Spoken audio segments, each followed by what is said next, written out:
From the campus of the University of Utah in Salt Lake City, the Utah Debate Commission welcomes you to the gubernatorial Republican primary candidate debate.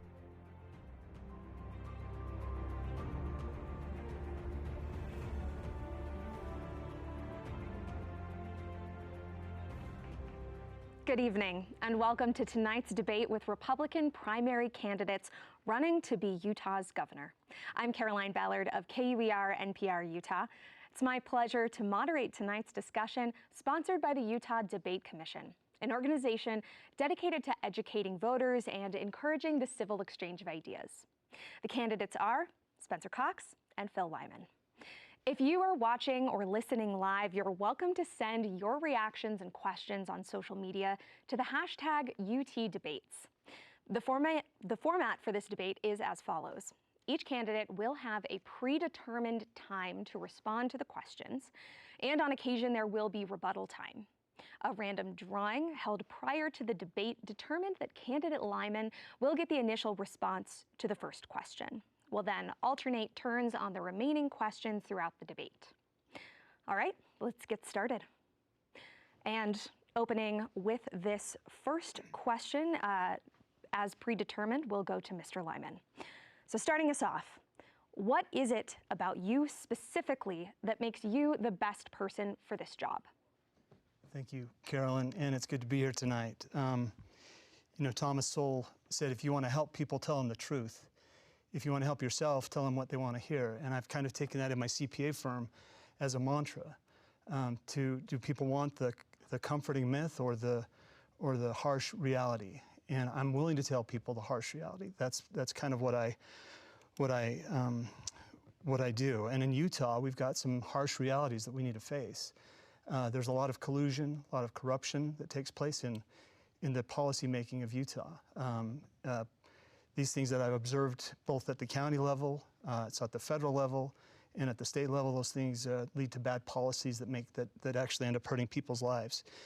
And I feel like we're at a point that it could become a crisis, and that the good news of that is that there is a cure, and the cure is that people have a chance to vote. They have a chance to vote for a governor and lieutenant governor that will tell them the truth and the harsh reality. Thank you. Mr. Cox. Well, ladies and gentlemen, it's an honor to be here with you tonight. As a kid who grew up in the small town of Fairview in Sanpete County on a tractor, I never thought I would get an opportunity to serve in this position. They just don't let kids from Sanpete County do stuff like this. It's been an honor to serve as your governor over the past 4 years, as lieutenant governor before that for 7.5 years. I'm so proud of what we've been able to accomplish over these past 4 years. We passed the largest tax cuts in our state history ×5. We gave the largest raises to our teachers in our state's history, making us for the first time ever starting salaries in the top 10. People told me that would never be able to happen. And we gave parents more school choice. We've also protected life in our state, the life of the unborn. And we're holding social media companies accountable and empowering parents. There are so many other things we've been able to accomplish. I'm so proud of Utah. I've never been more optimistic about who we are and what we can accomplish when we work together. Housing affordability is a high priority for Utahns, especially after reports comparing median housing prices and wages estimate that Utah is one of the most expensive states in the nation. If elected, what would you do to make housing more affordable in our state? This question is for Mr. Cox. Yeah, so look, this is the single most important issue in our state right now. There is nothing that will hurt our state more in the future if our kids and grandkids can't afford to live here. And that's why I don't need to tell you what I can do. I'll tell you what we've already done. This past session, we worked tirelessly with legislators to pass the most comprehensive housing reform in the United States. Every state is looking at what's happening in Utah. We have to build 35,000 starter homes in this state. We have to make sure that our kids can own real property again. That is the American dream. So we are working with developers right now. They're going to be able to get loans. We're working with them to build these starter homes. These are homes under $300,000.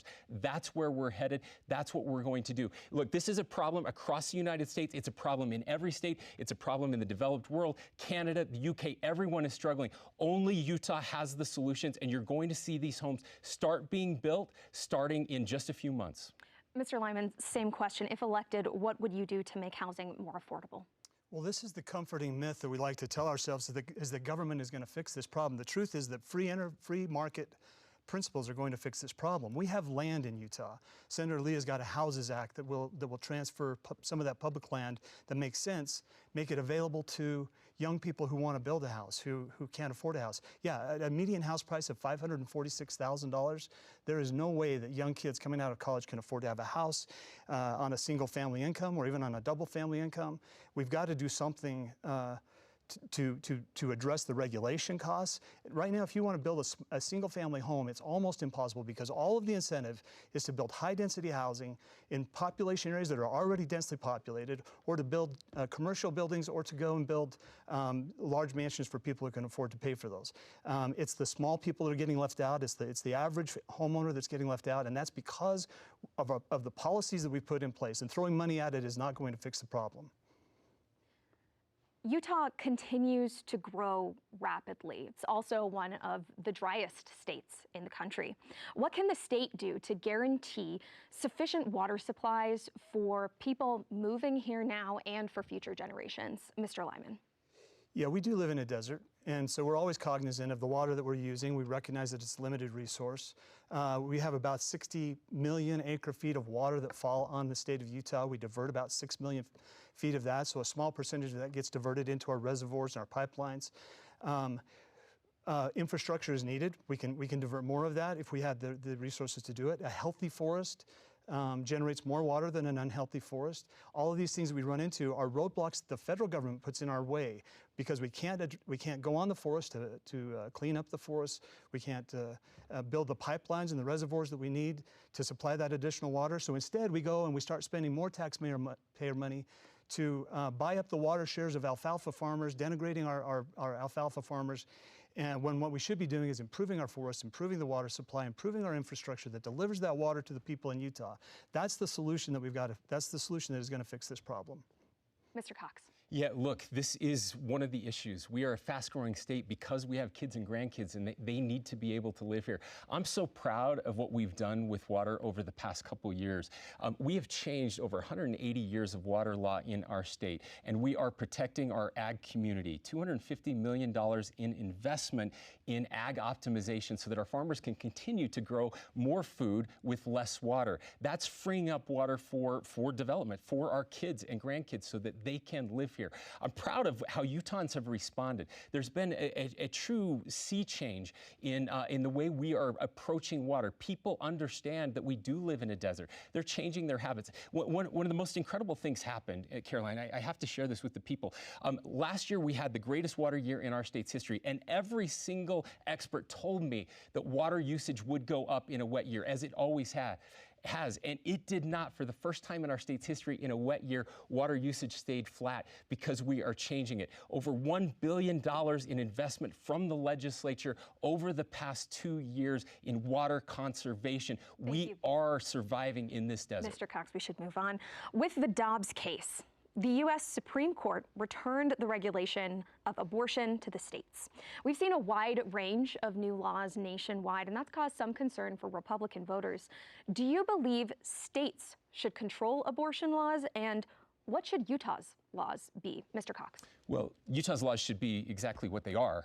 We've been working on this for years in anticipation that finally the Supreme Court would do the right thing. This is something that should have happened 40 years ago. Roe v. Wade was wrongly decided, and it took that issue away from the states, which is why it has become so polarizing over the past 40 years. If you look at places like Europe and others, they've been able to figure this out without the animosity.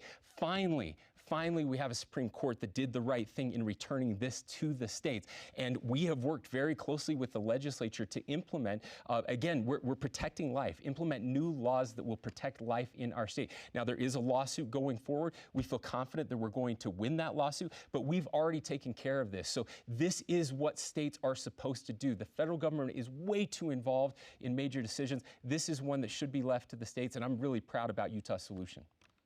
Mr. Lyman, same question. Would you like me to repeat the question? No, that's okay. So the legislature's been very active in this. I'm in the legislature currently in my 6th year there. And we saw this opportunity to send a strong message to the Supreme Court. Supreme Court, by the way, that was well positioned because of the appointments that were made by President Trump. And we felt that this was going to be a decision that came through. So we passed legislation that made Utah a state that would not have abortion when this bill came through. By the same token, the people of Utah, the people of the United States, they're the ones that were responsible for getting Roe v. Wade overturned, because they recognized and they appealed to heaven, and they appealed to their legislators to stop the slaughter of our innocent children. And this is important. If we believe in the sanctity of life, then we do more than just write strongly worded letters. We stand up. We go to bat for these things. Honest people have rights too, and no place is that more important than in the lives of the unborn people. And I'm so proud of my colleagues in the legislature and the other people in this state that value that so dearly. This next question is a video question from a political science major at Weber State University. Let's see that. Hello, my name is Brexton Oleski Lee. I am a political science major at Weber State University, and my question is about the nationalization of our state legislature. As the political climate in our country has become more polarized over the past decade, it seems as though an increasing number of the laws that come out of our state legislature are more focused on the national conversation while neglecting to address the issues at the state and local level. As a student, I was shocked to find out that many of the laws impacting education that came out of this year's session were based on model legislation that was not even written in our state. While these laws garner many headlines, they do little to address the needs of working families like my own. If elected, how would you address this issue, and what would you do to encourage the state legislature to get back to addressing state and local issues unique to Utah? Mr. Lyman, first response to you. Brexton, that's a great question. And it's actually near and dear to my heart, because what I've seen in the legislature is legislation that's coming from the top down. It's not supposed to happen that way. It's supposed to come from the bottom up. We're elected as representatives of 45,000, 46,000 people in the House of Representatives. We bring that legislation, things that are important to our constituents and to our districts, and we bring that to the legislature, and we argue those things, and we present those bills. What we've seen these last few years is an extremely top-down approach to legislation. Things that are coming from we don't know where, but they come through the governor's office, through the UEOC, the Unified Economic Opportunity Commission, created to work with stakeholders and the Speaker and the President of the Senate and the Governor, and then we show up to committees, and these bills are presented to us as if they are must-pass bills, and they don't address local issues. They're coming down from sometimes from outside the country, out from the World Economic Forum, or from the United Nations, or from other think tanks that are national or international. That's not the way we do legislation in Utah. It should be from the bottom up, and parents have to be involved in these decisions on education. Mr. Cox. Sure, yeah. So look, we have an amazing legislature, and I'm so fortunate that I get to work with them every day. Yes, there are probably a few bills that come through some of these national organizations, model bills. That's been true forever. That's what we do. We steal ideas from other states. When somebody has a good idea, we take those ideas. That's the laboratory of democracy that we're supposed to be. I can tell you that far too many people, the problem is that people don't pay enough attention to what the legislature is doing. About 590 bills were passed last legislative session, which I think are too many. Nevertheless, the vast majority of those bills, well over 80% and close to 90%, were unanimous or near unanimous, and dealing with very hyper-local issues. I would encourage you to actually go look at all 590 of those bills. And what you'll see is that, yes, there are 10 or 20 of them that get a lot of national attention and get people fired up, and those are the ones the media covers. But that is not the legislature. There is so much more happening at the local level. The Utah Fits All Scholarship provides vouchers for home or private schooling. The teacher union, the Utah Education Association, contends in a lawsuit that the scholarship violates the Utah Constitution's requirement that education be free and open to all. Do you believe the Utah Fits All program needs modification? Why or why not? Mr. Cox. Yeah, I don't believe it needs modification, and I think that lawsuit is going to fail. Look, this was one of the most important bills we've passed in our state's history. It did two things. The first thing it did was to give the largest raises to our teachers in our state's history. It also brought, again, Utah's starting teacher salaries into the top 10 in the United States. I was told when I made that a goal, when I became governor, that there was no way that that would ever happen. We now have a starting salary that is greater in Utah than all of our surrounding states, and that's something I'm very proud of.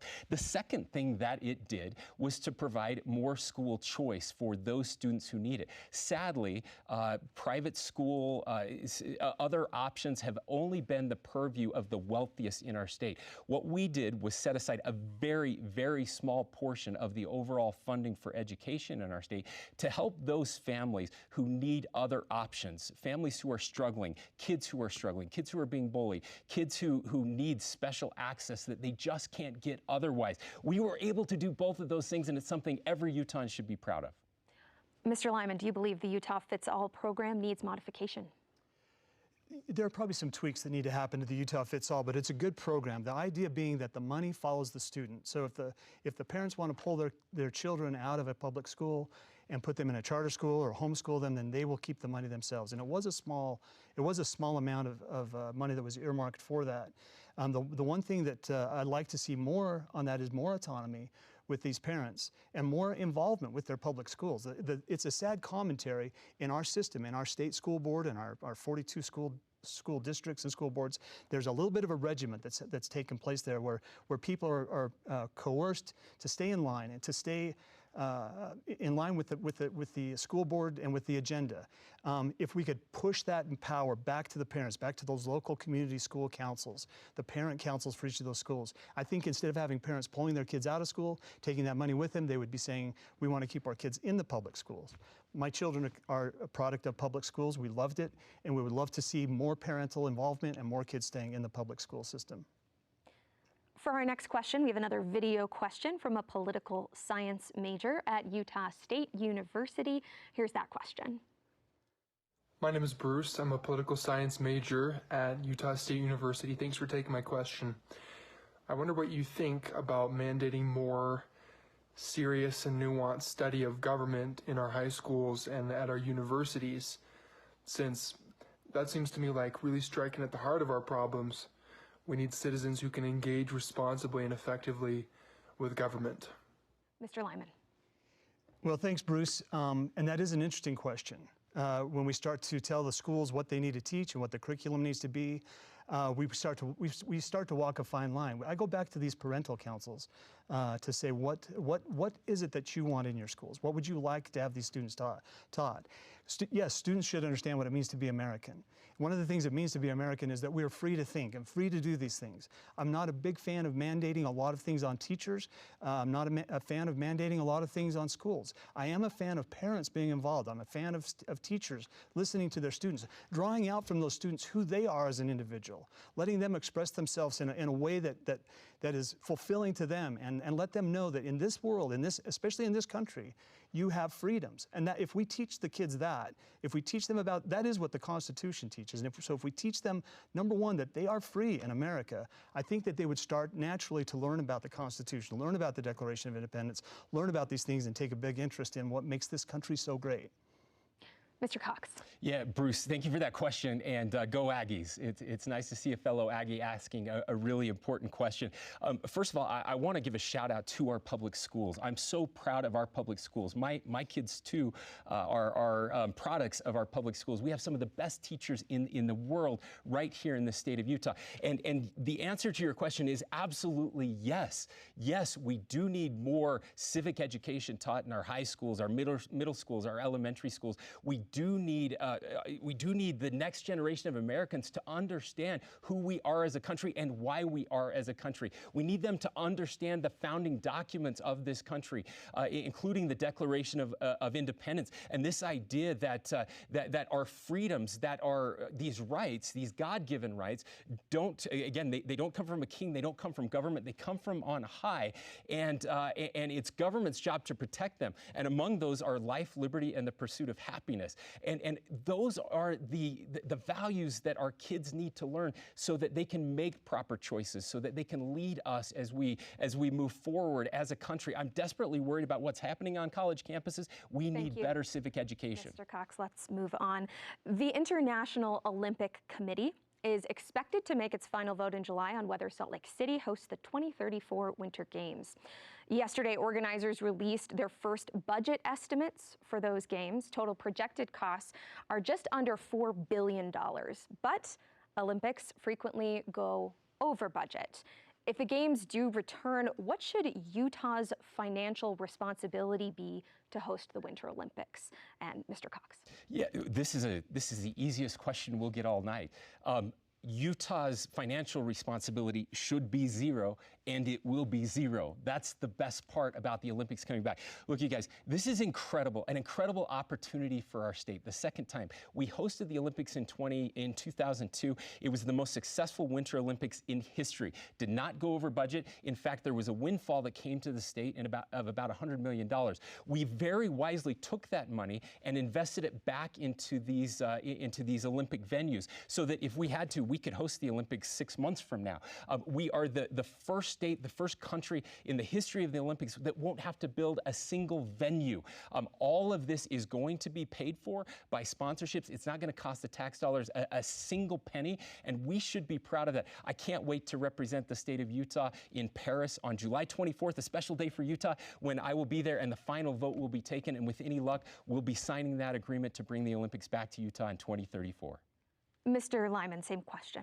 So I remember the last Olympics and the luge, as they called it, on I-15, the cost of infrastructure, the cost of delays, the cost of congestion. It brings a lot of people to Utah. It brings a lot of people to Salt Lake City. Those who are not close to the action tend to be able to watch from afar. It goes back to a little bit of what Utah has recently come out and said we have an elite economy, which is where a few get to participate and the rest get to be spectators, and that's kind of what I see as the Olympics. When I talk to people out on the street, even here in Salt Lake, do you want the Olympics? And they said, why? Why would we want the Olympics? Now, I love the Olympics. I love watching it go. I know it's a huge economic driver, but it is tremendous cost to our city, to our state, and to the people who live in Utah. I don't believe if you took a poll in Utah that it would overwhelmingly be in favor of paying for and bringing the Olympics to Utah in 2030. Besides that, you've got all of the regulations for climate agreements that are tied to that. Thank you. We have a rebuttal from Mr. Cox, 30 seconds. Yeah, I just have to point out, we actually did take a poll. It just came out yesterday, and 79% of Utahns are excited for the Olympics to come back. 79%. In this day and age, it is impossible to get 79% of anybody to agree on anything. So I'm not sure who my colleague is talking to, but what I can tell you is that this is by far the highest anywhere in the world, the highest poll taken of a country, of a state where people are excited for the Olympics to come back, and it is not going to cost us anything to host those Olympics. Mr. Lyman, 30 seconds for a response. I don't know. I haven't seen the poll. If it's another Harris X poll, another Twitter poll conducted on the Wasatch Front, you might find that kind of a response. My response comes from talking to people in their neighborhoods, on the street. And I'm not saying that the Olympics is unpopular. We all love the Olympics, but to bring it to Utah, to bring the Olympics to Utah, again, is a cost to our state and to our counties and to our communities. And to say otherwise is being disingenuous. While we're on the topics of sports, we have a follow-up to that. We'll go in the same order as well. And this is a question from social media from Richard Olson, who says, please explain your stance on providing millions of dollars to professional sports team stadiums. So many other large cities have found that it doesn't give a good return on investment, only benefits a very few, and burdens surrounding localities with additional taxes. Larry Miller built the Delta Center, and I don't recall him asking the state for millions. Mr. Cox, first answer here. Same order as since it's a follow-up. Okay, my apologies. Yes, so look, the Larry H. Miller Group, when they built the Delta Center, they did very similar to what we're doing here. The truth is, if you live outside of this area, outside of Salt Lake City, you will not pay a dime for anything that's happening there. All the legislature did was give Salt Lake City the opportunity to raise sales tax in Salt Lake City by 0.5%. That's all that happened for the hockey stadium. The voters of Salt Lake, the mayor, the city council members, they will make that decision. So I believe this is the very best way. It protects taxpayers. It gives us an opportunity. This is a huge opportunity for the state, not just from economic development, but an opportunity for so many people who, again, are excited to have the NHL here, maybe Major League Baseball in the future. Again, there's nothing happening with Major League Baseball right now. The only thing that is moving forward is the National Hockey League, and what we've done is just give authority to Salt Lake City to decide if this is what they want to do in their city. Mr. Lyman. Could you repeat that question? Absolutely. It was from online. Let me, I think the gist of it is professional sports stadiums, should we be funding it? And if, oh, thank you for that. Please explain your stance on providing millions of dollars to professional sports teams, stadiums. So many other large cities have found that it doesn't give a good return on investment, only benefits a very few, and burdens surrounding localities with additional taxes. Larry Miller built the Delta Center, and I don't recall him asking the state for millions. Thank you. Sorry to make you repeat that. I wasn't sure if it was specific to hockey or baseball. But the fact is that these investments, when you take $1 billion of taxpayer money and put it into a stadium, that's not the same thing as personal money. That creates an ongoing liability for the taxpayers. I love baseball. I love hockey. I love to see these things built in our communities. I'm grateful for the contributions of some of our philanthropists and their investments that they've made into the community. But to step into that space as a legislature has been confusing to me. I don't see it as the proper role of government. If Salt Lake County wants to do it, then I think the legislature should stay out of Salt Lake County's affairs in that regard, but it's not staying out of it. It's coming to the legislature. We're being asked to weigh in on that. And the first bill that comes up is, do you like baseball? If so, now the second bill that comes up is, do you want to spend $1 billion on a Major League Baseball stadium? And the answer to that is not of taxpayer money and not on the basis of what we've seen happen in other cities and other places around the country where they are a tremendous liability.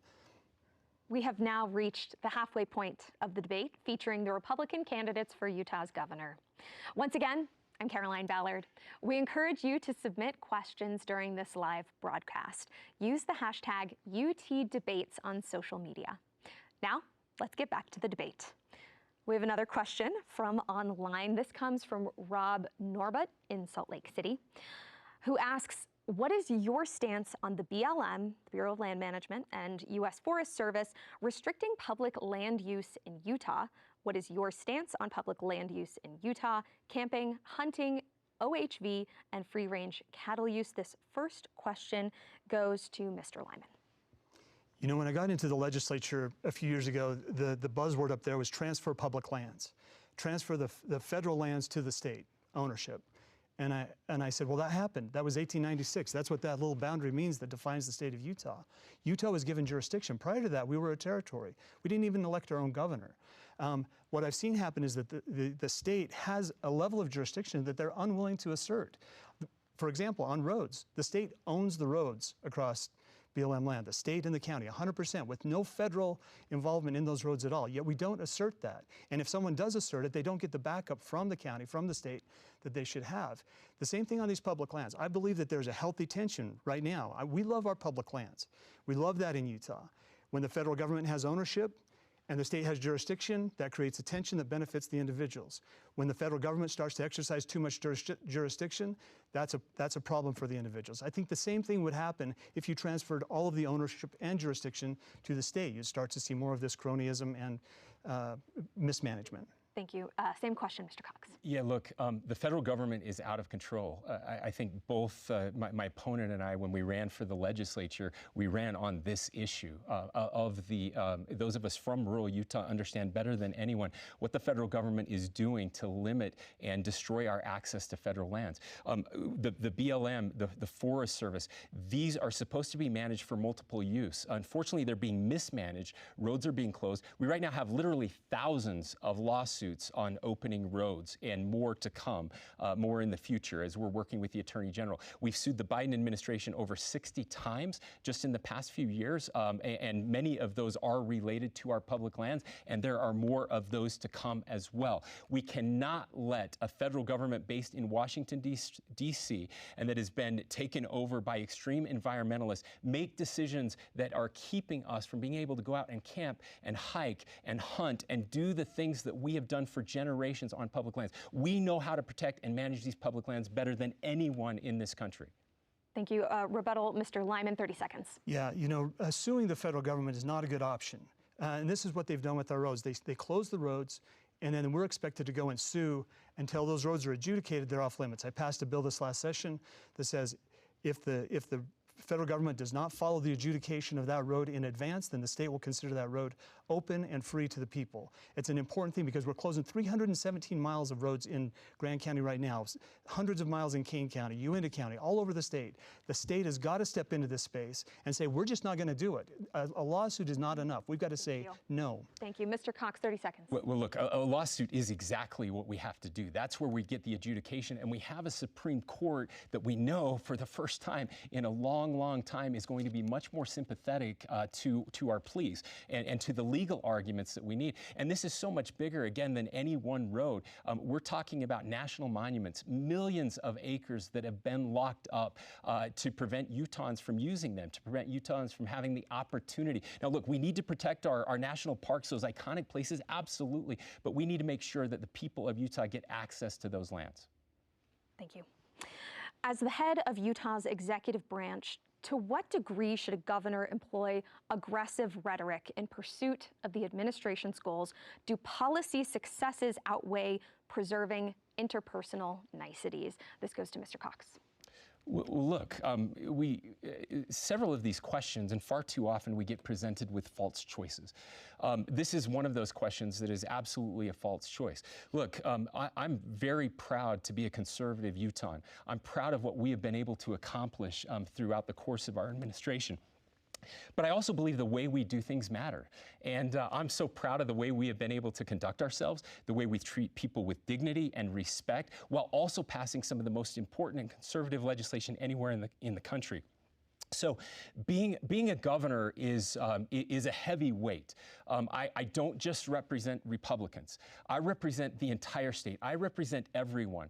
And our state gets judged by the way that I conduct myself. And so this is something that I've made very clear. I'm proud to have been elected by Republican governors to serve as the chair of the National Governors Association, working really hard to make sure that we treat even our enemies with dignity and respect, but we make sure that the policy is the correct policy. And often that is the very best conservative laws in the land, and Utah is leading the nation. Mr. Lyman, same question. Would you like me to repeat the question?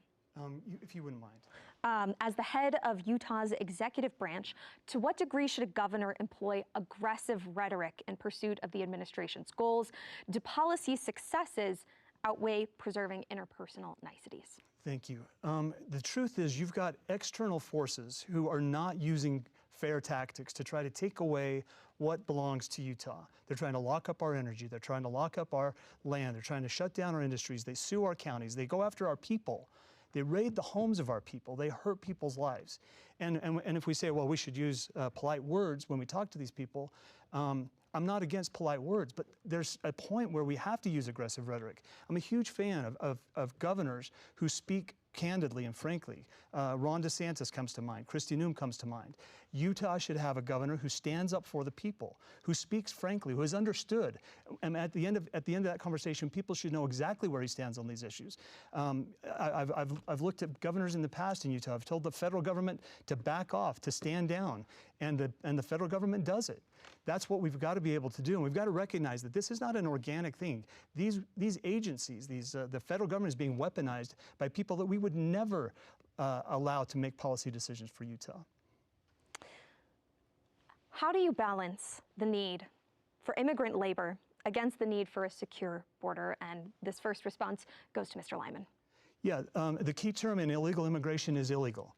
There are ways to enter this country legally. I've got good friends who were here illegally. They left the country so that they could come back in legally because they wanted all of the privileges, all of the benefits that come from being in the United States legally. It may be a high hurdle to overcome, and I'd love to see that hurdle reduced, but it doesn't justify us welcoming in illegal aliens, and our policies do that. Our policies make us a magnet for illegal immigration. You can see by the numbers. And not only that, our policies make us a magnet for non-citizens with criminal intent because of the way that we treat the detention angle of this.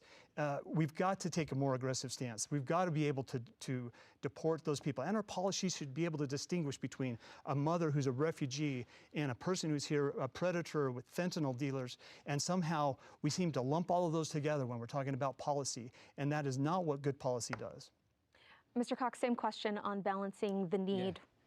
Again, this is one of those false choices where we have to pick one or the other. That's not true at all. And I have to say, everything that my opponent said is absolutely true. The Biden administration has completely failed this country when it comes to the border. Every state is a border state right now. Every single state, millions, literally millions, in just the past year of illegal immigrants are being bused and flown to every state in this nation. We cannot long stay a nation if we can't secure our borders. That has to be paramount. It's the first thing we have to do. And we have to fix legal immigration. Legal immigration has been a disaster in this country, and we need good people. Here's one of the crazy things we do, ladies and gentlemen. We bring people here to our universities like this one, some of the brightest people in the world, PhDs, people who are creating businesses, and people who want to be here, and then we make them leave. We force them to leave this country while at the same time letting in anyone and everyone, criminals, people who are distributing fentanyl. So many bad actors are coming across that border, and we have to hold this administration accountable. We have another question from social media, this time from X. Shirley Larson asks, what do you think of laws that are passed that put burdens on cities and counties, such as laws to deal with homelessness? Sometimes these laws are unfunded, and first response goes to Mr. Cox. Yeah, look, so I had the opportunity to serve as a city council member and a mayor and a county commissioner in my small town. There is, I will admit, nothing more maddening than when the legislature puts unfunded mandates on our cities and towns. Worked really hard to try not to do that, to try to work with the legislature to prevent those types of bills from moving forward. You just brought up homelessness specifically. This is one area where we have gotten more involved because homelessness should not just be seen as a Salt Lake City or a Salt Lake County issue. Homelessness is something that affects everyone in this state. If you're homeless in Fairview, where I grew up, you don't stay in Fairview. You end up going to Salt Lake where the resources are. And so we've worked very closely, again, with the legislature. I'm proud of what we were able to do this year, working very closely to get additional resources and funding, and again, holding people accountable for those additional resources. But this is something where the state does have to play a bigger role. Same question to Mr. Lyman. This is one of those issues where, as a legislator, it's always frustrating to see us taking powers away from the local governments, away from the counties, overstepping our bounds with them. We don't like it when the federal government does it to us, and counties do not like it. As a county commissioner, I watch the same thing happen. Mandates that come down from the state, funded or unfunded, are inappropriate. What should happen is that counties, municipalities, localities make the decisions that they're most affected by. As soon as the legislature steps into that space and says, well, we've got the expertise to make a decision that your county or your municipality simply doesn't have the expertise to handle, what we're doing is overstepping, we're going against reality because those people understand better what's affecting their communities than the bureaucracies and the people that are making those decisions at the state legislature. The policies that we have in Utah are to let counties, municipalities make their own decisions, and the legislature should respect that and stay out of those things, and we should be pushing more of the resources and decision making and authority to the counties on the front end. While we're talking about the state's role with cities and counties, a follow-up question to both of you will go in the same order again. What do you think of efforts by the legislature to overturn ballot measures that passed by the voters? Mr. Cox. Yeah, sure. So thank you. The ultimate, according to the Constitution, the ultimate authority when it comes to lawmaking in this state, it ends with the legislature. So yes, the people have the ability to pass laws, and they can. The legislature also has the ability to amend those laws, but it should only be used very rarely. I've always said that I think it's a mistake when we overturn the will of the people. I think it's a good way to get voted out of office. I think that again, decisions made by the people are always better. And so only in the rarest of circumstances should we be overturning those. And sometimes that happens. Sometimes a ballot initiative passes where there are issues with the initiative, the implementation of the initiative where that can't happen. But by and large, I do think it should be rare when we have citizen-led initiatives. But when those initiatives pass, we should try the best that we possibly can to respect the will of the people. Mr. Lyman, same question. Citizen initiatives and referendums are a valuable part of the way we run the government. They do ultimately have the authority to do those things. The legislature has stepped in recent years, making it harder for those initiatives to pass, harder for those referendums to get through. There's a signature gathering process that is onerous for those people that want to gather signatures and pass a referendum. And then the hurdle of clearing those signatures has been also onerous with the Lieutenant Governor's office who counts those signatures. We should make that process more liquid, more available to the people. I recognize the problems that come with that. Those are the problems that come with liberty. And I'd rather have the problems of too much citizen input than too little citizen input. If they understand that they can pass laws, maybe the representatives would be more responsive to those needs of the citizens on the front end rather than forcing it into a place where they're going and getting a referendum. Let's move on to a new topic. This year, the state legislature passed SB 240. This law makes elected officials' calendars private, not public documents. Do you think the governor's official calendar should be a public document? This goes first to Mr. Lyman. That was an interesting bill. And if on the front end, if you understand that what you're putting on your calendar is public, I'm all for making that public. The problem with this bill is that it came in after the fact and said, whatever's on that calendar, we want to see it. That's an invasion of a person's privacy. They should at least be able to go through and say, well, if I'm going to turn that calendar over to the public, there may be some things on there of a personal nature that I would not include in that calendar. I would love it in our GRAMA government records requests if all of the records were available. And we're going to get to that point in the state with AI and the ability to redact records automatically to where people have so much access to the information. But as far as an individual's personal life, whether you're a legislator or a governor, you still have a personal life and you're entitled to that privacy. Mr. Cox, same question. Yeah, that's the right answer. Look, whether it's public or private, I've always felt that my calendar should be public. We've always made my calendar public, and we will continue to make my calendar public. But that's the right answer. It was not clear that, in fact, it was pretty clear that it was not a public document, and then there was a push to make those public, and the legislature responded accordingly. So that's the right answer, and I will, if reelected, I will continue to make my calendar public. The state of Utah passed a law this year that will force a coal-fired power plant to stay open past the dates its company intended. That company was not in favor of how the state went about this. Should the state government be involved in determining private business policy? Why or why not?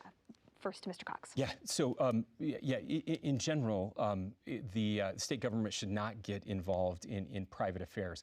The creation of power and electricity in our state has always been outside of just purely private affairs. We do need the market to function, and if it was a true private market, I would have no problem whatsoever. But that's not the case. This is a coal plant that is owned and operated by mostly the predominant owner of this is California, and California is trying to shut this down at a time when we are desperate for more power and electricity in this state. We haven't even begun to see the repercussions of what's going to happen just over the next few months and years. We are not generating nearly enough power for the grid. We've seen brownouts in Texas, we've seen brownouts in places like California, and Utah has historically produced more power than we consume. That is going to remain a challenge, and so this did not force the power plant to stay open. That's a mischaracterization of what the bill does. It does not do that. There is a process where it is possible that it will stay open, but we have to go through that process. Mr. Lyman, same question. Yeah, we created an entity that has as much sovereignty, if not more, in Delta than Delta County itself. And so to say that it's a private company is a little bit of a misnomer, as the governor said. We have an interest in providing affordable, dispatchable, clean energy to the citizens of Utah. And if we're going to not take the actual public side of these companies that are producing this and at least instruct them on that part of it, then we're failing in that responsibility. Now, I'm all for private enterprise. I would love to see more free private companies start up in Utah, oil refineries, gas refineries, nuclear power plants. I'd love it if Utah was a sanctuary state for the energy development, and we would tell the federal government to back off on those plans and let us produce the energy in Utah that we need. But yeah, this particular instance that you're referring to, this is not really a private and entirely a private company. Let's turn now to taxes. Do tax incentives for out-of-state companies help or hinder in-state business growth? First response, Mr. Lyman. Well, again, we're talking about incentivizing companies to come to Utah in an economy that's already red hot, very low unemployment. These companies are coming to the Wasatch Front where the population is dense. It's creating the need for high-density housing. It's congesting the roads, and we're going out of our way to give these companies tax incentives. Now, I like companies, I like big companies, but not to go out and recruit them to come to Utah. If they want to come to Utah, they should be coming here because we have the best workforce in the nation, because we have the best climate in the nation, because we're family friendly. All of these things that attract these companies to Utah. If we have to go a step further and give them tax incentives to bring them here, not only are we creating the problems that we're trying to resolve in our water and our congestion, but it's not fair to those companies who've already invested their time and their energy and their livelihoods to build up a company in Utah. And that is not, again, it's not the proper role of government to pull companies into Utah. Same question, Mr. Cox. Yeah, so sadly, every state in the nation has tax incentive programs to incentivize businesses to relocate or expand. I hate it. I wish every state would get rid of them, but sadly, they're not going to. So we have ours. Ours is one of the most conservative anywhere in the country. And this is something I actually ran on 4 years ago, and I'm proud that we got a bill passed that completely changed the way we do incentives in this state. We're doing far fewer incentives on the Wasatch Front than ever before because now they actually do have to take into account how much water they're going to use, how much traffic they're going to add to our roads, how much housing they're going to need. They have to, the board has to look at all of those things before they can even offer an incentive. And what we did that is even better is we changed the incentive program to do more in rural Utah, where we were not seeing the growth. We do want companies to relocate from the Wasatch Front or who are coming from outside the state of Utah and have them relocate in rural Utah. I'm proud to say that for the first time now, more than half of any incentives that are going out are actually going to rural Utah, not the Wasatch Front. That's a big change. We still have further to go, but we're getting closer. Another comment or question from X. This comes from Michael Jolly. A follow-up, so 30 seconds each on this. Should Utah eliminate the state income tax? We'll go first to Mr. Lyman. When Mr. Paxton was here from Texas, the Attorney General, I sat down to talk to him about this issue. And he said, Utah should consider getting rid of the income tax. And I started looking at that and the states that do get rid of the income tax. It's usually based on a production tax, based on oil and gas or coal. severance taxes. And Utah has a rich abundance of natural resources. I believe that we are doing ourselves a disservice when we shut down our coal-fired power plants. If we were more dependent on production taxes, it would drive more of the legislative preference to those productive industries. Thank you. Thank you. Mr. Cox. Yeah, I would love to be able to get rid of the income tax, and that's exactly right. In the states that have been able to do that, they've been able to do it by putting an excise tax on those natural resources. And the benefit that Texas and others have is that most of their land is private land, not public land, and they don't have the federal government controlling things. That's where we have to push back. Once we win at the Supreme Court and we're not relying on the federal government, we would be able to make that change. In your view, what is the maximum population our state infrastructure can support, and is there a limit? First response to Mr. Cox. Again, a false choice. There is no actual limit to what infrastructure and industry and innovation can allow in our state. I want to make sure that our kids and grandkids get to live in the best state in the nation. I'm proud of what we've been able to accomplish that makes us literally the best state in the nation. That's not me talking. U.S. News and World Report look at 70 different categories, over 1,000 data points, and for the second year in a row, Utah was named the best state in the nation. Now, I would love, as I said, I would love to build a wall around Utah and make California pay for it, but we can't do that. So what we have to do is we have to be really smart. Growth is neither good nor bad. Growth is neutral. The way we respond and invest in infrastructure makes the difference of keeping a quality of life high, making sure that we're building enough starter homes so that our kids and grandkids can live here, making sure that we're being really smart about how we use our water. We are doing all of those things. The state of Utah has invested more in infrastructure over the past 4 years since I've been governor than any state in the nation, and more than any time in our state's history, so that we can keep the quality of life high and keep our kids and grandkids here. Mr. Lyman. This is a big state, mostly owned by the federal government. There is space. There's space to branch out. There are places where communities should exist. I've got a few in mind that could have towns the size of Page, Arizona, or even St. George. A number of those on the southern end of the state.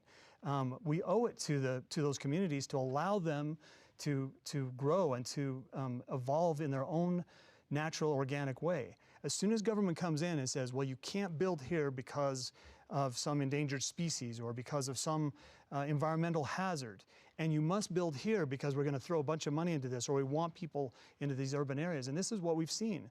We've seen a compaction of people into the urban areas.